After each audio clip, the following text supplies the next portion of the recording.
विशालता की वजह से इसकी तुलना अमेज़न और नील जैसी महान नदियों के साथ अक्सर की जाती है। बड़ी से बड़ी इंजीनियरिंग के बदौलत भी आज तक इस नदी पर बांध बना लेना बेहद ही कठिन रहा है। दुनिया की सबसे बड़ी नदियों में गिनी जाने वाली और भारत, बांग्लादेश और चीन के करोड़ों लोगों का जीवन दायिका रूप में विराजमान यह है विशाल, विकराल, अद्भुत ब्रह्मपुत्र।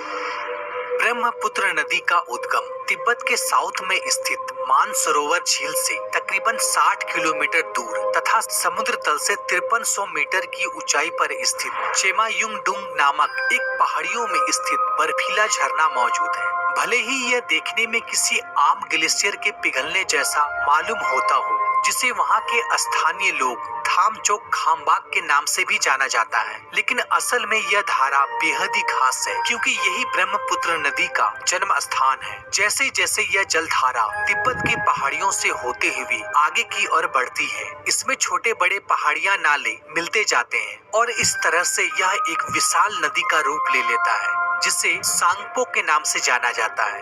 दोस्तों, ब्रह्मपुत्र को तिब्बती भाषा में सांगपो कहा जाता है। दोस्तों, अपनी 2900 किलोमीटर की समुद्री मिलन की लंबी यात्रा का अधिकतर हिस्सा ब्रह्मपुत्र इसी सांगपो नदी के रूप में तिब्बत की खूबसूरत पहाड़ों से बलखलाती हुई गुजरती है। लगभग 1800 किलोमीटर तिब्बत में चलने के बाद यह अरुणाचल प्रदेश से भारत में एंट्री से पहले सांगपो हिमालय की पहाड़ियों की घाटी में एक गहरे घोड़े नाल के आकार का तीखा मोड़ बनाता है।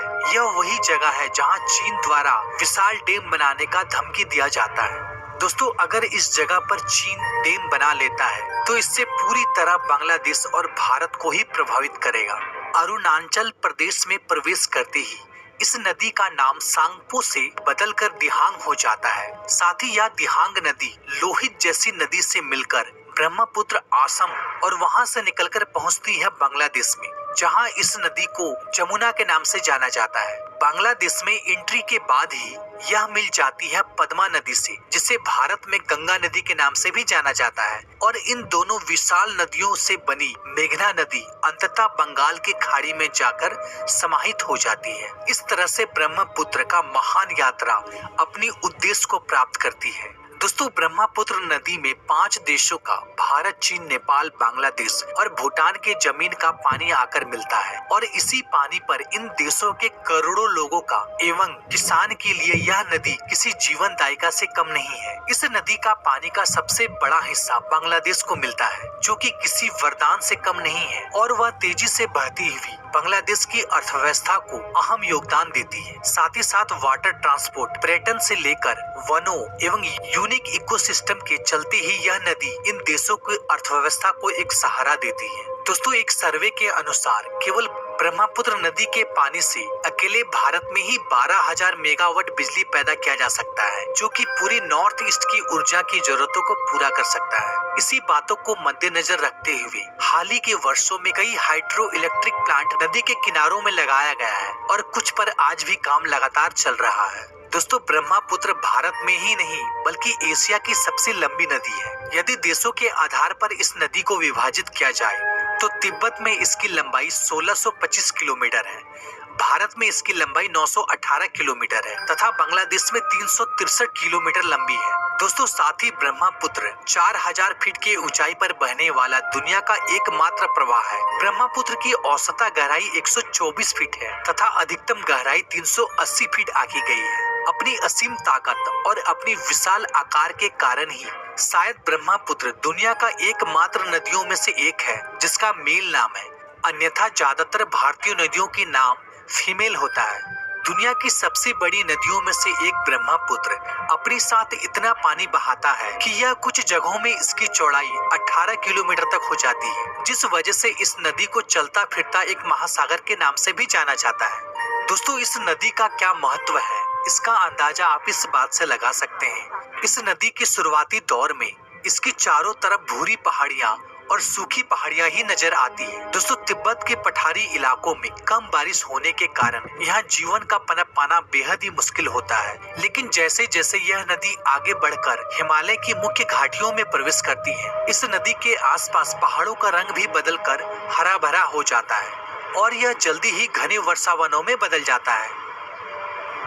ब्रह्मपुत्र के घाटियों के जंगलों में जंगली जानवर एवं पेड़ पौधों की बड़ी विभिन्नताएं पाई जाती है और कुछ ऐसी दुर्लभ प्रजातियों भी पाई जाती है जिनका दुनिया में और कहीं भी अस्तित्व नहीं है। ब्रह्मपुत्र नदी के किनारे स्थित विश्वविख्यात आसाम का काजीरंगा नेशनल पार्क देशी नहीं बल्कि दुनिया के कुछ ऐसे फेमस नेशनल पार्कों में से एक है। यहाँ का एक सींग वाला भारतीय गेंडा यानी कि राइनो, जो कि काजीरंगा नेशनल पार्क की पहचान है। साथ ही ब्रह्मपुत्र के जंगलों में कई ऐसी औषधि के पेड़ पौधे भी पाए जाते हैं जो कि बेहद ही खास है।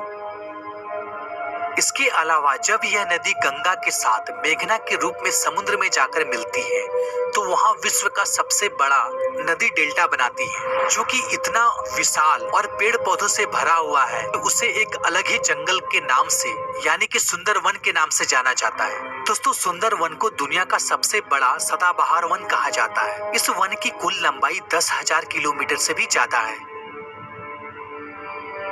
दोस्तों, सुंदरवन का नाम यहाँ पर पाई जाने वाली सुंदरी पेड़ के नाम पर पड़ा है। इस जंगल का ज्यादातर भाग गंगा और ब्रह्मपुत्र के द्वारा बना डेल्टा के ऊपर आता है। दोस्तों, यह जंगल इतना खास है कि इसे यूनेस्को द्वारा वर्ल्ड हेरिटेज साइट भी घोषित किया गया है। यह दुनिया का सबसे बड़ा टाइगर रिजर्व है, जहां मुख्य रूप से रॉयल बंगाल टाइगर का बसेरा है। साथ ही इस जंगल के कुछ हिस्से में पूरी दुनिया से विलुप्त हो चुकी व्हाइट बंगाल टाइगर भी पाया जाता है, जो कि बेहद ही सुंदर और आकर्षणीय है। दोस्तों, ब्रह्मपुत्र ऐसा नहीं है कि ये केवल अपना प्यार ही दिखाती है, लेकिन यह नदी प्यार के साथ साथ अपना उग्र रूप भी दिखाती है। हर साल मॉनसून में इस नदी का पानी उफान पर होता है, जिसमें आसपास के लगभग लाखों वर्ग किलोमीटर एरिया जलमग्न हो जाता है और ब्रह्मपुत्र किसी समुद्र के भांति फैल जाती है। दोस्तों, ब्रह्मपुत्र अपने आप में एक यूनिक एवं अद्भुत नदी है, जिसका मिसाल दुनिया में शायद और कहीं ना मिलती हो।